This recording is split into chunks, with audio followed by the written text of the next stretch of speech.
Hello guys, welcome back. कैसे हैं आप सब दोस्तों। पुर्तगीज़ गवर्नमेंट ने अपने इमिग्रेशन के कानून के अंदर कुछ बड़ी तब्दीलियां की हैं जो कि आप लोगों के साथ आज शेयर करनी है। जिसके अंदर जो सबसे बड़ी तब्दीली है वो तो आप लोग अच्छे से जान चुके होंगे ऑलरेडी कि पुर्तगीज़ गवर्नमेंट ने अपने नेशनैलिटी के लॉ को तब्दील कर दिया। पहले क्या होता था कि आप पुर्तगाल आते थे, अपनी फ़ाइल लॉक करते थे और उसके 5 साल के बाद आप अपनी सिटीज़नशिप अप्लाई कर देते थे। अब इस नए जो उन्होंने कानून चेंज किया, नए नेशनलिटी लॉ के अकॉर्डिंग आप लोग स्पेशली इंडिया से, जो पाकिस्तान से जो लोग मुझे देख रहे हैं या नेपाल से, बांग्लादेश से, हमारी तमाम कंट्रीज़ के लोग अब पुर्तगाल जब एंट्री करेंगे उसके बाद जब उनको पहला रेजिडेंस कार्ड मिलेगा, पहला रेजिडेंस कार्ड जो उनको मिलेगा उस पहले रेजिडेंस कार्ड से टाइम स्टार्ट होगा और उसके बाद अगले 10 साल का टाइम पीरियड आपने लीगली स्टे करना होगा पुर्तगाल में। और वो 10 साल कंप्लीट हो जाने के बाद आप एलिजिबल हो जाएंगे पुर्तगीज़ नेशनैलिटी अप्लाई करने के लिए।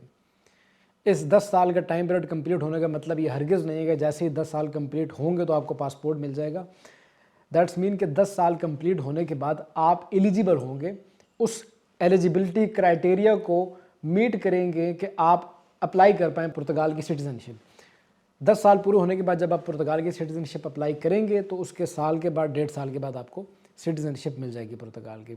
इन्होंने ये बहुत बड़ा कानून लाया और उसके हवाले से बहुत सारे जो पॉलिटिकल जमातें हैं उसके हक़ में नहीं भी थी, लेकिन स्टिल क्योंकि शेगा पार्टी इस वक्त ताकत में है और काफ़ी सारी पार्टीज़ जो दूसरी छोटी पार्टीज़ हैं वो भी अक्सर सपोर्ट कर रही हैं उनको, कुछ अगेंस्ट भी हैं उसके, लेकिन सपोर्ट में भी अक्सर लोग हैं। तो इस वजह से इस बिल को बड़ी अक्सरियत के साथ पार्लियामेंट में मंजूर कर लिया गया। अब सिर्फ प्रेसिडेंट के साइन रहते हैं, साइन हो जाने के बाद ये कानून प्रॉपर तरीके से तमाम आइमा के ऑफिसेज में, इमिग्रेशन में, पुर्तगाल के दूसरी कंट्रीज़ के अंदर एम्बेसीज़ हैं, हर जगह में यह नया कानून लागू कर दिया जाएगा। तो इसके अंदर अब उन लोगों के लिए मैं ये बताता चलूँ कि जिनके यहाँ कोई बच्चा पैदा होने वाला है पुर्तगाल के अंदर, तो पहले क्या होता था कि जो बेबी भी पुर्तगाल में बॉर्न होता था, अगर उसके पेरेंट्स में से कोई एक भी पेरेंट पुर्तगाल में पिछले साल से या 2 साल से मुकीम है तो ऐसे पैदा होने वाले बच्चे को ऑटोमेटिकली पुर्तगाल की सिटीज़नशिप मिल जाती थी। लेकिन अब इस नए लॉ के पास हो जाने के बाद कोई भी बच्चा जो पैदा होगा पुर्तगाल में तो उस बच्चे के पेरेंट्स में से, दोनों पेरेंट्स में से, फादर में से या मदर में से अगर किसी एक ने लीगली 5 साल का अरसा पुर्तगाल में कंप्लीट किया हुआ तो ही उस बच्चे को सिटीज़नशिप मिलेगी, बाय बर्थ अदरवाइज़ नहीं मिलेगी। तो ये एक दूसरा बड़ा चेंज है इस कानून का। अब एडवाइस मैं ये दूंगा उन लोगों को जो कि पुर्तगाल के अंदर ऑलरेडी मौजूद हैं और जिनका कंप्लीट हो चुका है टाइम 5 साल का, तो आप जितना जल्दी हो सकता है अपनी नेशनैलिटी का प्रोसेस स्टार्ट करें और एप्लीकेशन आप सबमिट कर दें। डॉक्यूमेंट आपके पूरे हो रहे हैं या नहीं हो रहे, आप अपना प्रोसेस चालू कर दें, बजाय इसके कि वो आने वाले कुछ दिनों के अंदर इस नए लॉ को इम्प्लीमेंट कर दें और आपके लिए मज़ीद प्रॉब्लम क्रिएट हो। वैसे भी पुर्तगाल का जो इमिग्रेशन का सिस्टम है आइमा का, वो आए दिन उसके अंदर कोई ना कोई चेंजिंग्स होती रहती हैं और वो काफ़ी पेचीदा सिस्टम है। तो जब अभी तो ये नया कानून लागू नहीं हुआ, लेकिन जब ये कानून लागू हो जाएगा, ऑफ कोर्स आने वाले दिनों में हो जाएगा, क्योंकि प्रेसिडेंट इसके ऊपर जैसे ही साइन करेंगे तो ये कानून इंप्लीमेंट कर दिया जाएगा। तो जितना जल्दी हो सकता है आप अपने इस पुराने कानून के अंदर रहते हुए आप अपनी इस नेशनैलिटी को अप्लाई कर दें, अगर आपके 5 साल ऑलरेडी पूरे हो चुके हैं तो ये तो बात हो गई पुर्तगाल के नए कानून के ऊपर। अब बात कर लेते हैं जो कि यूरोप के अंदर ये नया सिस्टम लागू हुआ है, एग्जिट एंट्री सिस्टम।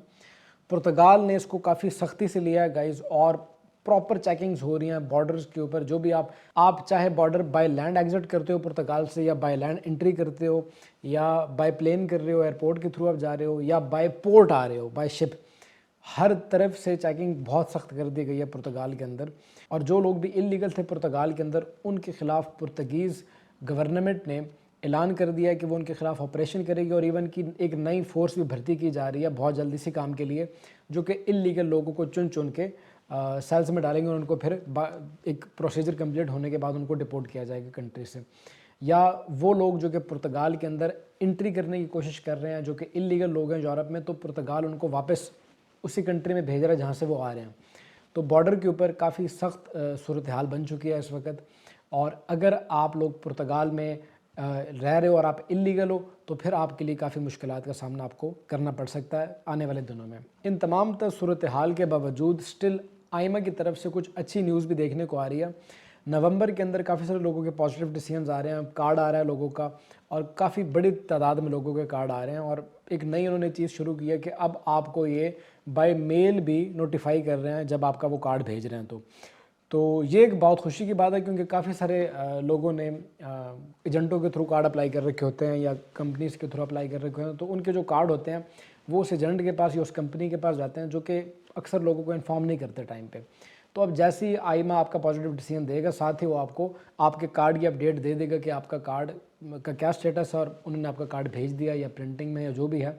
तो आप लोगों को बाय मेल जो ईमेल एड्रेस आपने आईमा में सबमिट करवा रखा है, उस ईमेल एड्रेस के ऊपर आपको वो ज़रूर नोटिफाई करेंगे। तो अगर आप भाइयों के बायोमेट्रिक पिछले साल दिसंबर में हुए थे या इस साल जनवरी वगैरह में, तो आप लोगों का डिसीजन मुतवक्के है। अगर आपका कोई फाल्ता अभी तक नहीं आया तो, और अगर फाल्ता आया था और आपने सबमिट करवा दिया, तो फिर आजकल में आपका डिसीजन आने वाला है। आप अपनी वो ईमेल चेक करते रहें, आपको ज़रूर आईमा नोटिफाई करेगी। ये एक अच्छी खबर है। बाकी गाइज आप लोगों को एक चीज़ समझाता चलूँ कि पुर्तगाल के अंदर जो शेगा पार्टी है, ऑफ कोर्स इस वक्त वो ताकत में है और बाकी लोग भी उसको सपोर्ट कर रहे हैं क्योंकि उनकी मजबूरी है। तो पुर्तगाल के अंदर इमिग्रेट्स बड़ा मसला नहीं है। पुर्तगाल के अंदर बहुत से प्रॉब्लम्स हैं, जैसे कि हाउस क्राइसिस है, इसके अलावा और मुख्तलिफ सेक्टर्स के अंदर करप्शन है। हेल्थ का जो सिस्टम है पुर्तगाल के अंदर वो बहुत नाकारा है, उसको भी ठीक करने की बहुत अशद ज़रूरत है। तो गाइस ये कुछ इन्फॉर्मेशन थी जो कि आप दोस्तों के साथ शेयर करनी थी। अगर वीडियो अच्छी लगी हो और इन्फॉर्मेटिव लगी हो तो वीडियो को लाइक करना मत भूलिएगा, और अगर आप हमारे चैनल पर नए हैं तो चैनल को सब्सक्राइब कर दीजिएगा।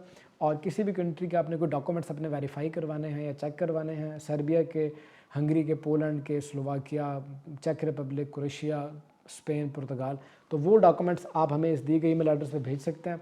जैसे ही मेरे पास या मेरी टीम के पास टाइम होगा, एज सून एज पॉसिबल हम आपको रिस्पॉन्स करेंगे और आपकी हेल्प की जाएगी। इसी के साथ अब ज़िशान आसिम को दीजिएगा इजाज़त। मिलते हैं इसी तरह की किसी अगली वीडियो में, तब तक के लिए टेक केयर, अल्लाह हाफ़िज़।